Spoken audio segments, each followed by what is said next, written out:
जी मेरा तीसरा प्रश्न ये है कि जब भगवान ने कलयुग बनाया ही है तो उसमें ये नियम मतलब ये व्यवस्था क्यों रखी है कि हर एक दिन किसी स्त्री का रेप होगा या किसी भी स्त्री का अपमान होगा, ये क्यों किया? अरे भगवान ने थोड़ी कहा कि तुम रेप करो किसी का। श्रीमद् भागवत कथा में लिखा हुआ है। कहाँ लिख गया? श्रीमद् भागवत कथा में अर्जुन जी ने कहा है कि जैसे द्रौपदी का चीरहरण हुआ है उसी तरह कलयुग में हर एक स्त्री का भी हो सकता है। नहीं बेटा, समझ समझ का फेर है। भगवान ने सबको बुद्धि दी है, समझ दी है। और सुनो, ये जो युग है ना, ये चारों युग चारों टाइम रहते हैं। जैसे ये कलयुग चल रहा है, इस कलयुग में भी अभी हम प्रयागराज में हैं, अभी हम यहाँ सत्संग कर रहे हैं, तो यहाँ अभी कलयुग थोड़ी है। अच्छा ये बताओ, जहाँ एसी की हवा होती है, एसी की ठंडक होती है, क्या वहाँ गर्मी का प्रभाव होता है? जी नहीं। हाँ, जैसे एसी की ठंडक के आगे गर्मी का प्रभाव शून्य हो जाता है, उसी तरह जहाँ कथा कीर्तन सत्संग है वहाँ कलयुग का प्रभाव शून्य हो जाता है। यहाँ कलयुग क्या काम?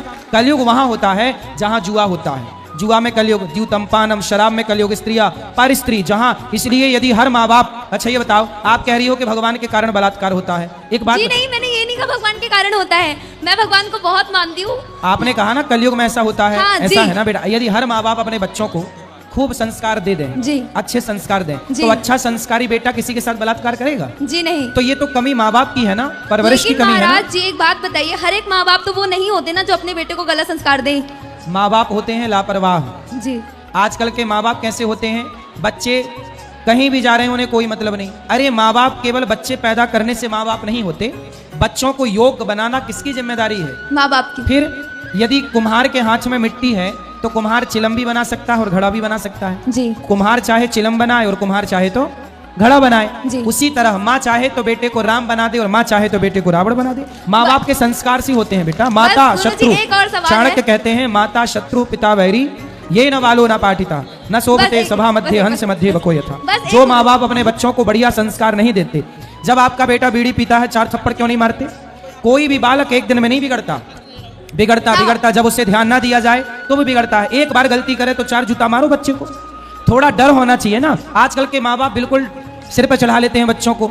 बच्चे चोरी कर रहे हैं, बच्चे तंबाकू खा रहे हैं, गुटखा खा रहे हैं, क्या अच्छा ये बताओ, एक बात बताना बहन जी। आजकल बच्चे पढ़ने जाते हैं दिल्ली मुंबई और वहां जाके लिव इन में रहने लग जाते हैं जी। क्या ये बात माँ बाप को पता नहीं है?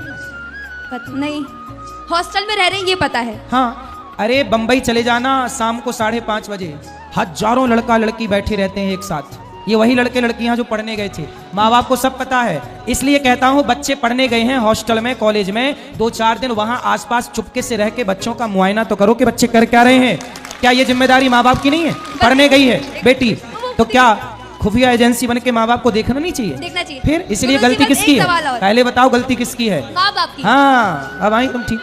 बस एक सवाल गुरुजी, बस एक सवाल और है कि भगवान ने काशी, अभी आपकी बात कराएंगे सब। पहले आपसे मेरी विनती है, बैठो, सब बैठ जाओ, बोल चलो अब आगे सब बात कराओ। गुरुजी बस एक सवाल और है कि भगवान ने काशी एक जगह बनाई, प्रयागराज एक जगह बनाया, अलग अलग तीर्थ बनाए हैं, तो भगवान पूरी पृथ्वी को एक तीर्थ बना सकते थे ना? तो पूरा भारत तीर्थ ही तो है, पूरा भारत तीर्थ है, इसमें क्या है? जी। धन्यवाद गुरुजी। खुश रहिए। चलो इस तरह बात